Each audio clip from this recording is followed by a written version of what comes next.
people from the Biden administration would call up our team and like scream at them and curse. And it's like these documents are. Yeah, this is a problematic situation here.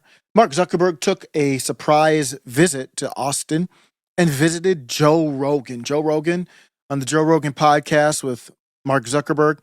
We didn't see this coming. It was a surprise. That's kind of cool how he does surprises. I'm going to have to stop this a lot. Joe Rogan does copyright, which is his prerogative, but that means you're going to get a lot of breaks. This is what he said.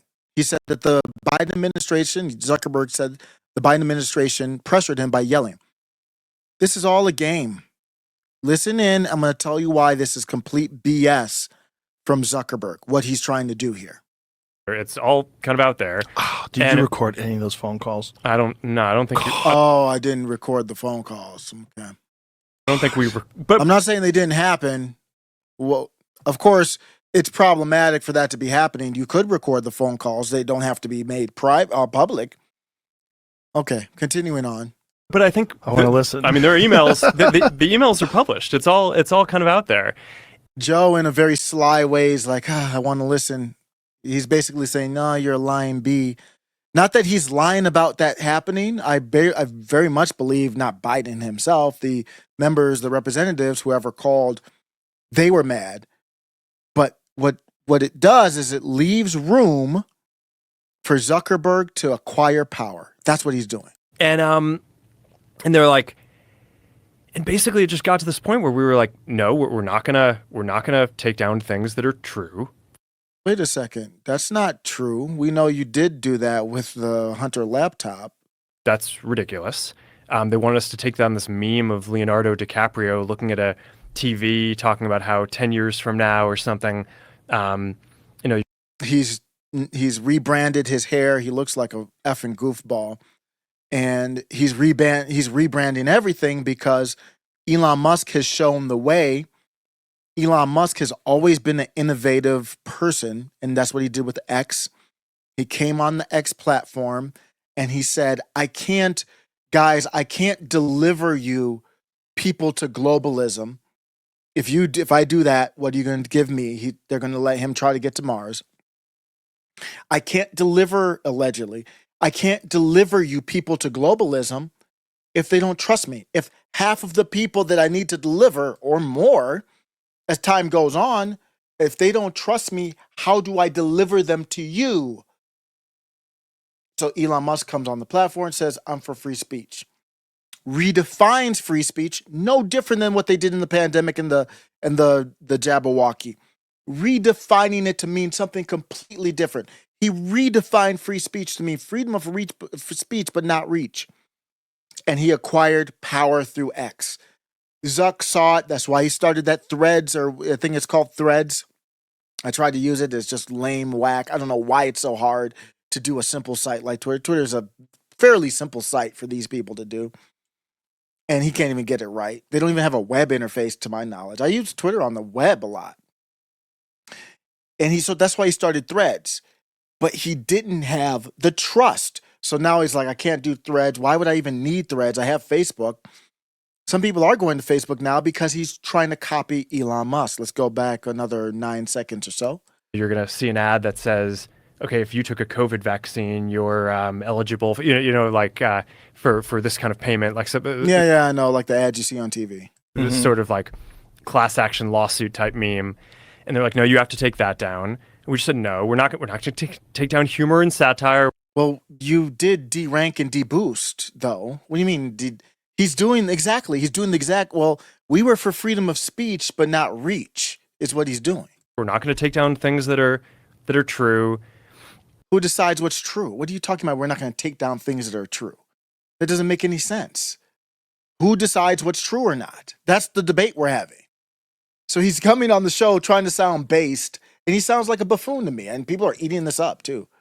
And then at some point, I guess, I don't know, it flipped a bit. I mean, Biden, when he gave some statement at some.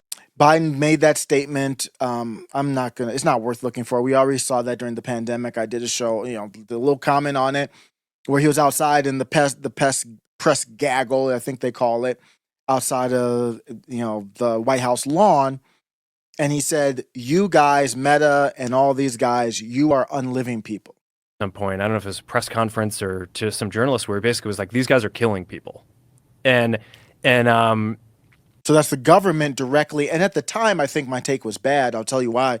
This take is wrong. If you think that what Biden did was unconstitutional, you're absolutely wrong.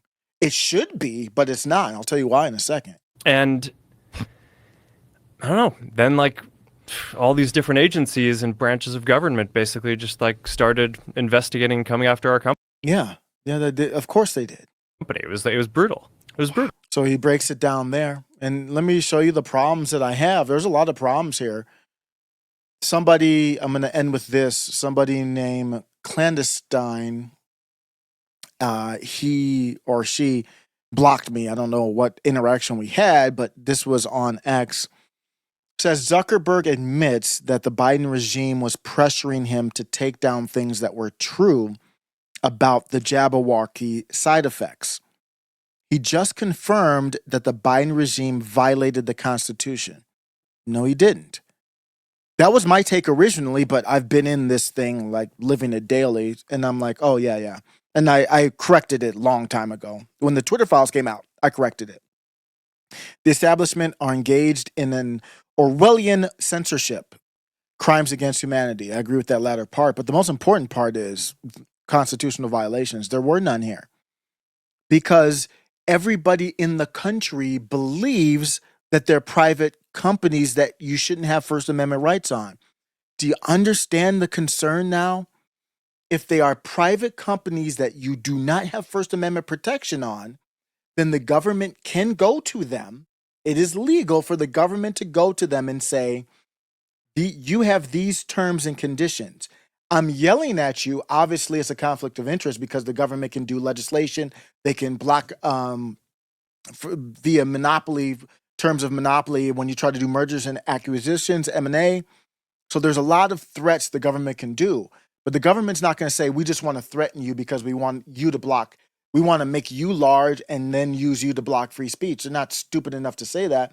They'll say, well, you're a private company and you have terms and conditions, don't you? I'm angry at you that you're not following your terms of conditions. The company can say, well, that doesn't violate our terms of conditions. But the government can say, do you want to relook at that again? Kind of like the mob. Maybe you should look at it one more time. I think it violates your terms and conditions. If we don't have First Amendment protection on the platforms, that is not a constitutional violation.